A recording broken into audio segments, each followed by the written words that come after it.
Well, BBC News reporting the distressing impact on one witness of the collapse of a grooming trial. Chris Jackson reports in Inside Out, North East and Cumbria. This programme contains some upsetting descriptions. Hello and welcome to the show. Coming up in the next 30 minutes. Groomed and repeatedly abused. The young woman from Tyneside who says a bungled police inquiry totally failed her.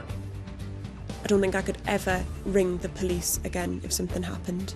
I don't trust them to do an investigation right. Why did the authorities reveal her address? Her mother says they were terrified. Oh, I was livid.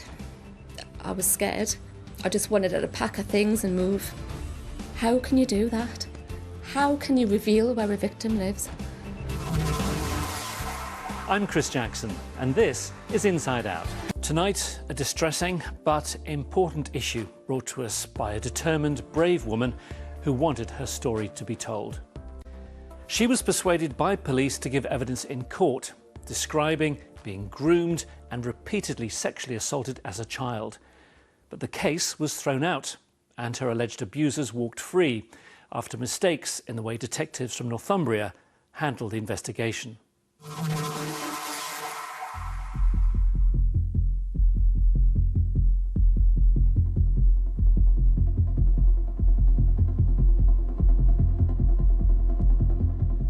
I have provided Northumbria Police with a statement. This includes rapes, sexual and physical assaults. I started cutting my wrists. I took an overdose of tablets. I lost 4.5 stone in a matter of months. I get up 7 times a night to check doors and windows. I feel ashamed, dirty, ugly, and I won't look at myself in the mirror.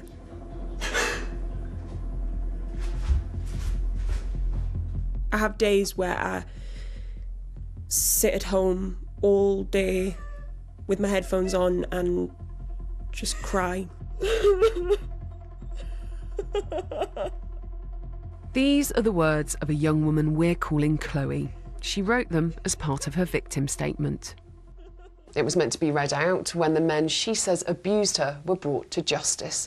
But severe failings in the prosecution meant Chloe never had the chance to see justice done.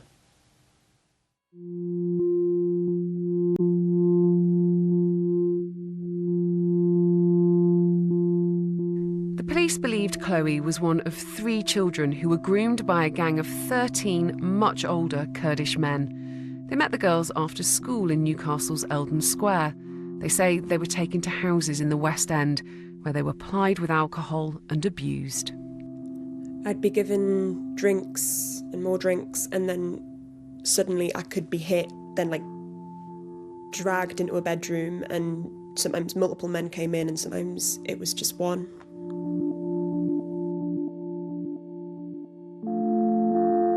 Chloe and her mum, who we're calling Christine, have agreed to talk to me. They must remain anonymous because Chloe is a rape victim. These are their exact words spoken by actors. They would kiss my cheek, and if I turned my head away, then they would slap us in the face. And then sometimes I would wake up the next morning with no clothes on, and I was that drunk that I couldn't do anything. Chloe's name came to the police's attention in 2016 as part of Operation Optic. The investigation began when another child told the police she was a victim of the grooming gang. At first, Chloe didn't want to cooperate. But I thought of other girls and how it's probably still happening to them. And what if one of them had died and it was on the news and I'd refused to help the police, I would have felt guilty. So in the end, it was more for other girls. I thought she was doing the right thing.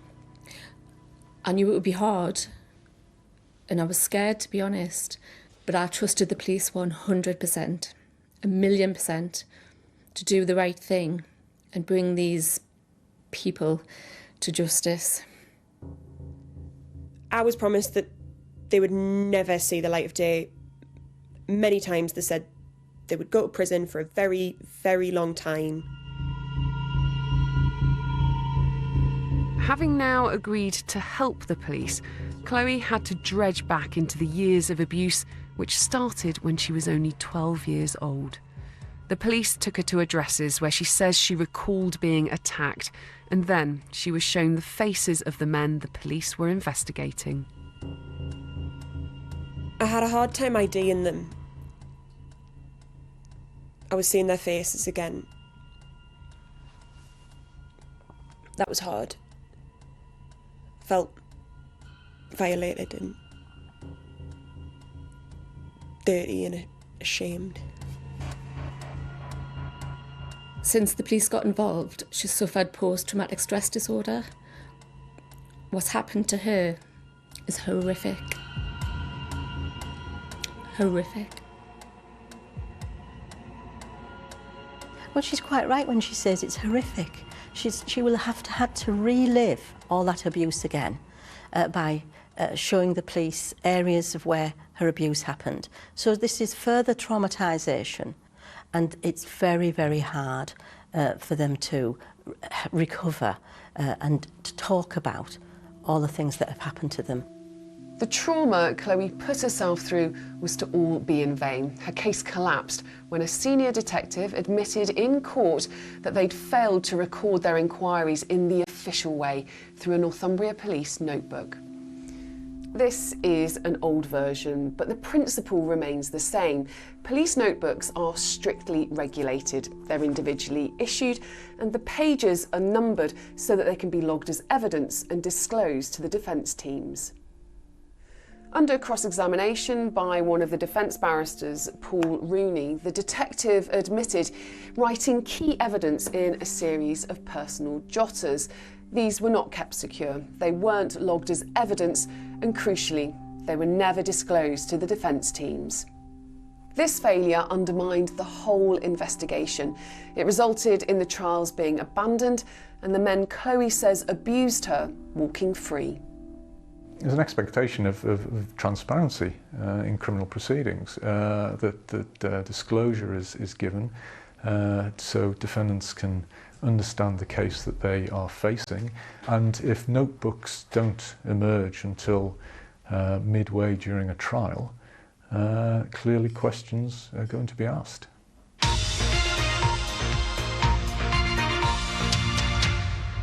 The case against a group of men accused of grooming, raping and trafficking underage girls in Newcastle has collapsed because of failings in the way police recorded evidence.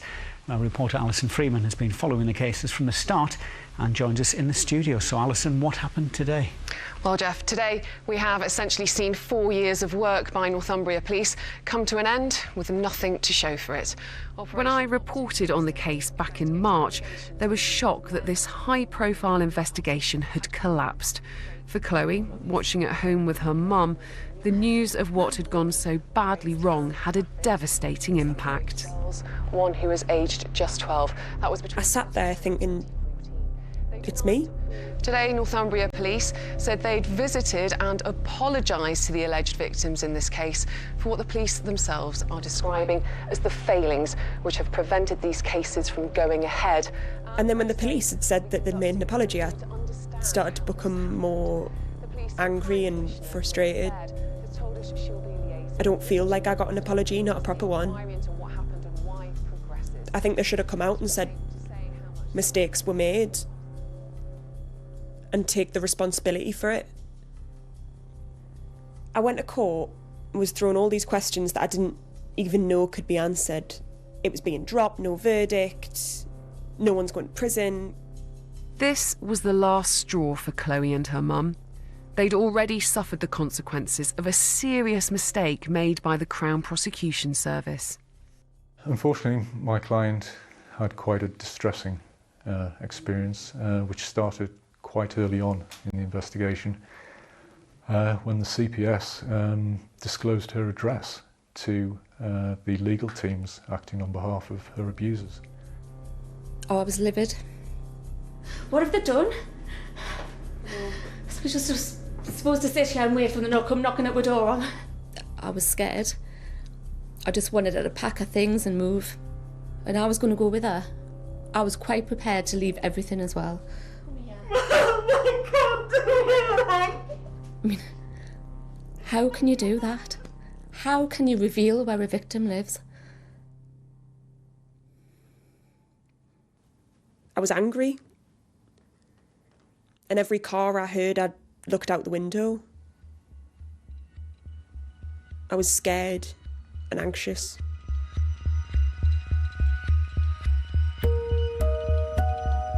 Following the collapse of the court cases, Chloe and her mum met the police and Crown Prosecution Service to try to thrash out why it had all gone so badly wrong.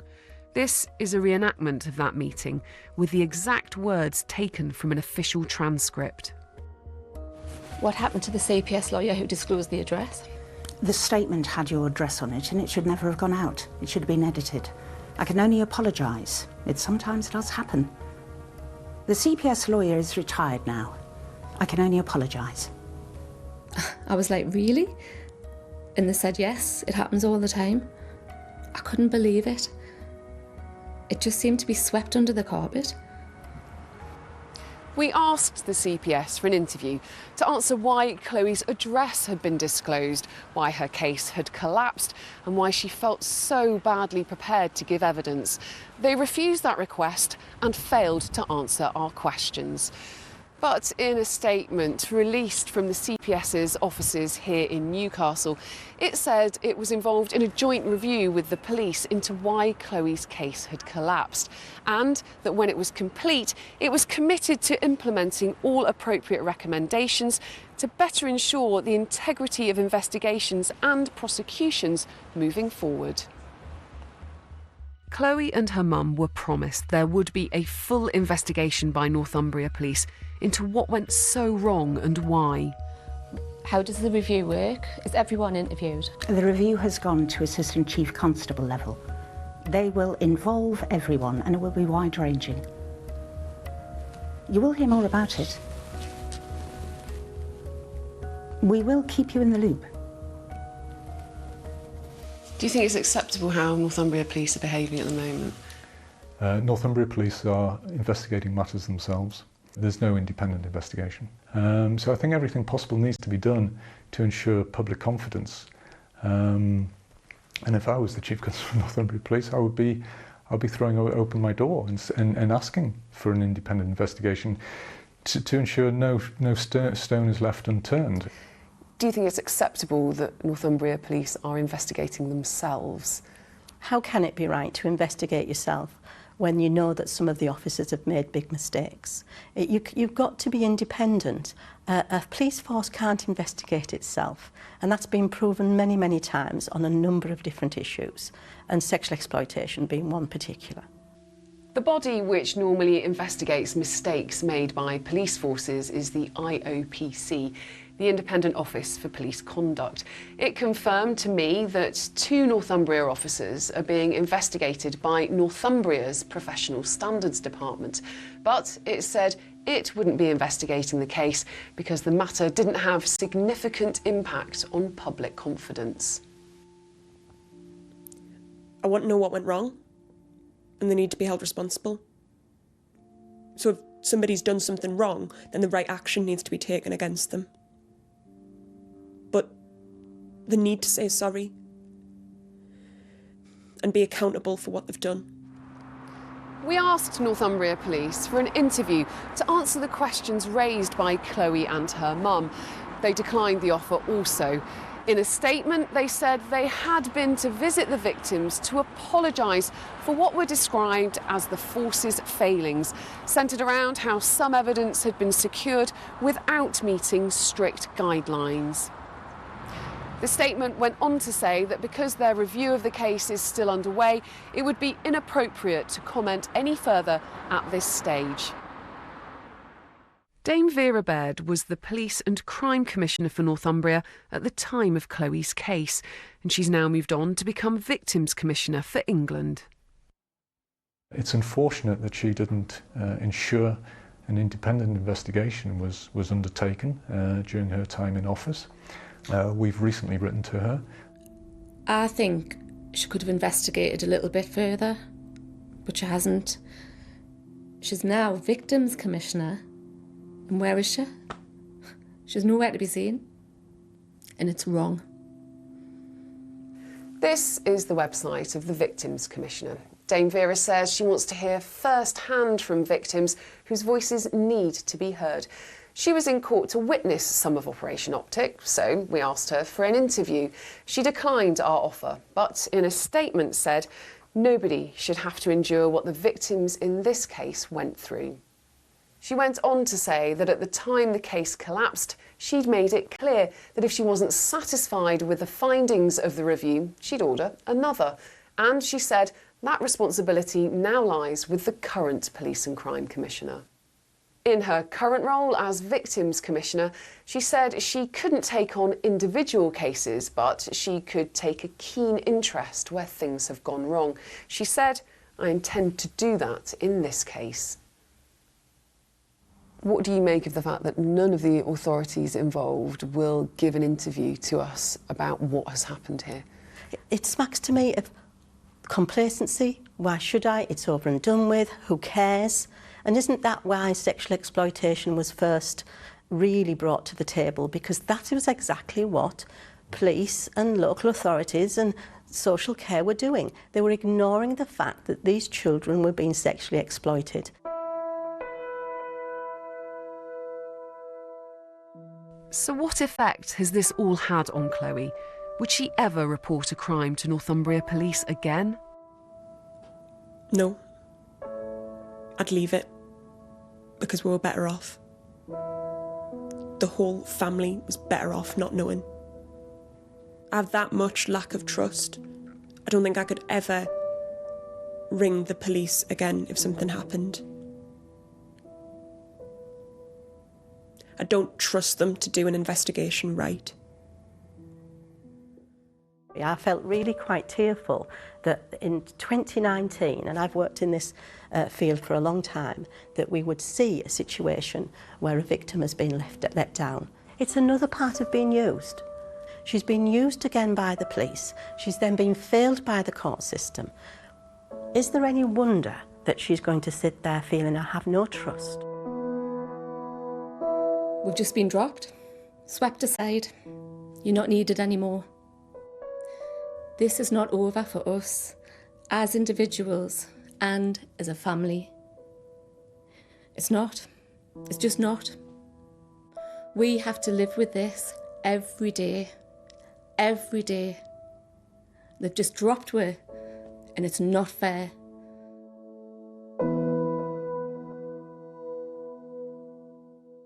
And if you've been affected by any of the issues in Alison's film, then there's a number you can call.